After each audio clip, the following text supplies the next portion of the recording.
Olá, eu sou Daniel Ishihara, professor de Direito. Nesse vídeo a gente vai tratar de acesso à justiça com foco nas três ondas de acesso à justiça do doutrinador Mauro Capelletti. A ideia do canal, página 1, é entregar o conteúdo que você esperaria na primeira página de um livro, antes de ler o resto do livro, descobrir sobre o que ele trata, qual o conteúdo que vem por ali. Você então daria uma lidinha naquela primeira página, na página 1, para descobrir o conteúdo. Aqui então a gente vai partir para tratar do acesso à justiça, uma pincelada sobre o que você veria no conteúdo desse livro. O primeiro passo é a gente distinguir o que é acesso à justiça de o que é o acesso ao poder judiciário. Acessar a justiça é algo de muito mais amplo do que simplesmente acessar a jurisdição estatal, ter acesso a um juiz para sentenciar a respeito de uma determinada disputa. O acesso à justiça, ela, ela também não trabalha apenas a disputa depois que ela já surgiu. Acessar a justiça significa ter os seus direitos mais correspondidos, os seus direitos mais respeitados. Então, uma cultura de respeito ao direito do próximo estimula o acesso à justiça. As pessoas nem mesmo têm que batalhar ou ingressar com uma ação no judiciário para ver o seu direito respeitado. Tá? Isso significa acesso à justiça. Vejam como é algo muito mais amplo do que simplesmente acessar o poder judiciário, ter o direito de peticionar para que um juiz atenda um direito seu que foi lesado ou ameaçado. Feita essa distinção, a gente primeiro vê quais são os problemas de acesso à justiça que Mauro Capelletti trabalhou no livro dele. Então, tenho aqui em 4 tópicos resumidos. O primeiro problema que ele trabalhou foi o de custas judiciais. Se as custas judiciais forem muito altas, a população mais pobre não teria acesso a uma ação judicial. De novo, a ação judicial é só uma das formas de acesso à justiça, né? São várias as outras formas, mas em se tratando de direito e de poder judiciário, se as custas judiciais fossem altas, as pessoas mais pobres não poderiam ingressar com uma ação judicial, mesmo que conseguissem pagar de alguma forma um advogado privado. O direito brasileiro, inclusive, conseguiu trabalhar essa questão. As nossas custas judiciais, elas são simbólicas em relação ao custo efetivo do poder judiciário para processar uma causa. Imagina ali estrutura predial, estrutura processual, equipamentos, pagamento da folha de pagamento de analistas, de técnicos, de juízes, de todo o pessoal envolvido em uma causa. Claro que se a gente fosse realmente indenizar o judiciário por todos os gastos que ele teve ao processar uma determinada causa, o valor seria muito maior do que é cobrado, né, das partes na forma de custos judiciais. A gente também tem no direito brasileiro a Lei 9.099, que é de 95, e essa lei traz os juizados especiais, onde as partes não precisam, então, pagar custas judiciais. Ali, a parte, inclusive, pode acessar o juízo sem advogados. Isso também é possível. Isso significa, no foco aqui, custas judiciais nulas para causas de até determinado valor. O segundo tópico é sobre a inaptidão de reconhecer direitos e deveres. Como eu vinha falando antes, se uma sociedade tem uma cultura com mais dificuldades para reconhecer os direitos do próximo, acaba que esses direitos são mais violados. Isso faz com que essa pessoa não acesse de forma plena a sua justiça. Ela precisa ficar o tempo inteiro brigando para poder ter o seu direito reconhecido, o seu direito respeitado. Isso também é um problema de acesso à justiça. O terceiro tópico é a ênfase no processualismo. Processos que são levados em consideração com muita importância em relação à realização do direito material, ou seja, a gente foca muito mais no como processar toda a ritualística, toda, todo o rito de processamento de uma determinada causa. Focando nisso, a gente perde, então, a efetividade dos direitos materiais.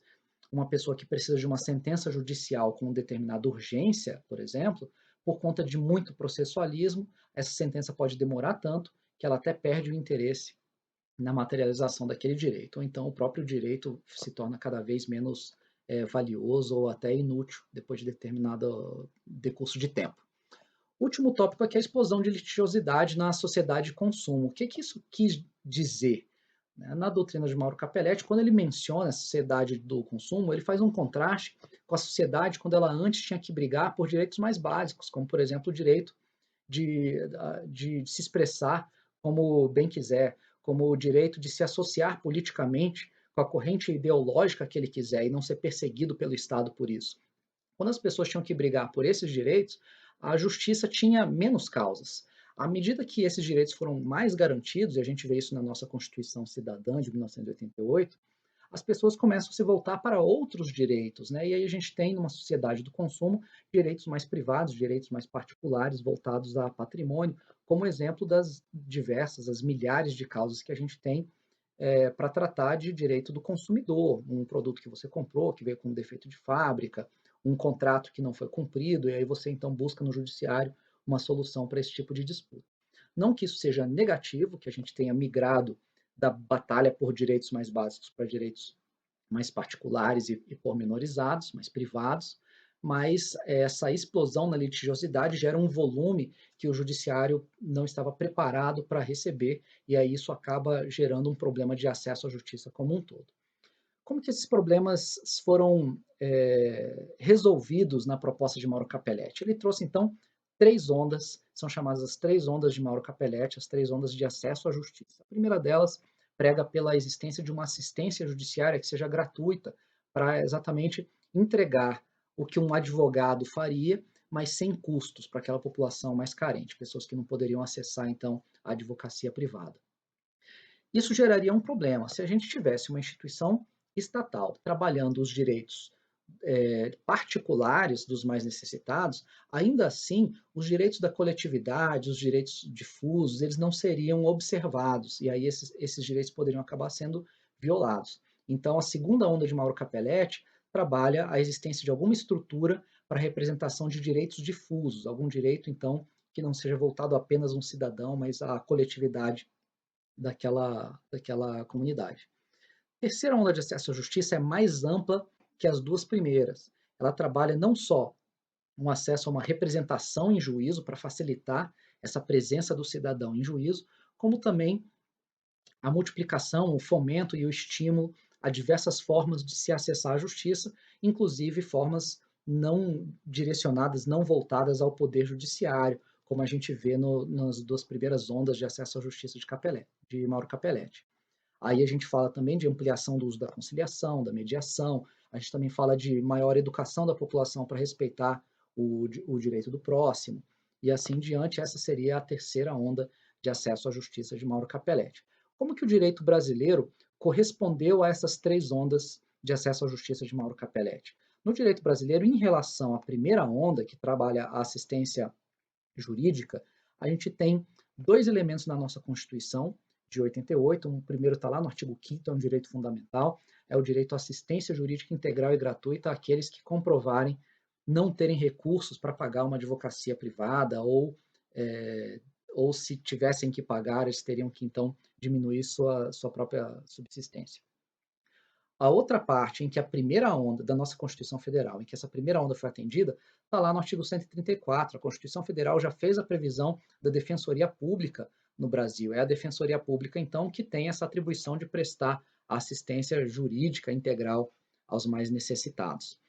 A nossa Constituição, porém, não quis fazer com que a Defensoria Pública também tivesse que atender aos direitos coletivos, também tivesse que atender à segunda onda de Mauro Capelletti. Para isso, o artigo 127 da Constituição Federal criou o Ministério Público, então temos os nossos promotores e procuradores do Ministério Público com essa função, e a Constituição Federal também deu uma ferramenta, um instrumento poderosíssimo para a representação de direitos difusos, que é a ação civil pública, previsto nas atribuições do Ministério Público do 129, inciso 3, e a ação civil pública também tem uma lei própria, né, regulamentando aí as suas especificidades, mas tudo previsto na Constituição Federal em atendimento, em correspondência à segunda onda de Mauro Capelletti. Quanto à terceira onda de Mauro Capelletti, aquela forma mais abrangente de facilitar o acesso à representação em juízo, o direito brasileiro ele trabalha uma estrutura do Poder Judiciário organizada para ser mais eficiente. O Poder Judiciário ele também vem se estruturando em tecnologia e em pessoal e em capacitação para tornar as causas cada vez mais céleres. A gente também tem investimentos em formas de resolução de disputas que ultrapassam simplesmente a jurisdição estatal, uma sentença de um juiz.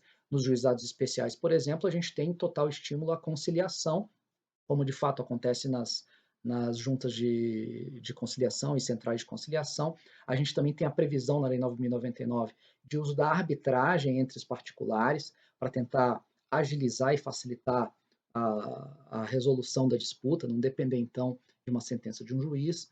E a gente também tem a Lei da Mediação, também de 2015, né, junto com o nosso Código de Processo Civil de 2015, aí estimulando a mediação, e no caso do CPC, colocando também a conciliação no circuito, não só nos juizados especiais, como também no restante do Poder Judiciário, na Justiça Comum. Essas são as ideias essenciais em relação ao acesso à justiça. Se você for estudar mais o conteúdo, vai ver essas noções todas aprofundadas. A intenção desse canal é exatamente entregar esse conteúdo que você encontraria na primeira página do livro. Sobre acesso à justiça é isso, na página 1. Até o próximo vídeo.